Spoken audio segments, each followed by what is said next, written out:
మరో రెసిపీతో మీ ముందుకి వచ్చేసా.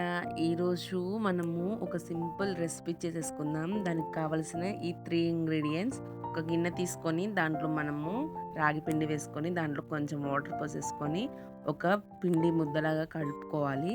కలిపేసేసుకొని దాంట్లో మనము వాటర్ పోయాలన్నమాట.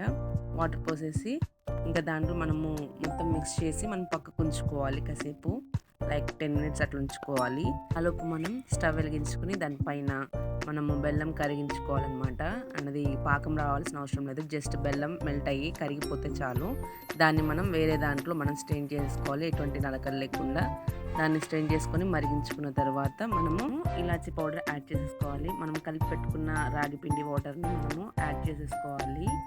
ఫ్రెండ్స్, ఈ పని నాకేదో అయ్యేటట్టు కనిపించట్లేదని అప్పుడే అనిపించింది ఫ్రెండ్స్. కానీ మనం ఒకసారి ట్రై చేద్దామన్న తర్వాత మనం పట్టు వదిలేని విక్రమార్కుల్లాగా చేయాలి కాబట్టి ఇంకా ప్రాసెస్ని ఇంకా కలుపుతూనే ఉండు అని కలిపిన ఫ్రెండ్స్. దాని తర్వాత ట్రాన్స్ఫర్ చేసేసి మనము డిమోల్డ్ చేసేసాం. చూడండి ఫ్రెండ్స్ ఎలా ఉందో.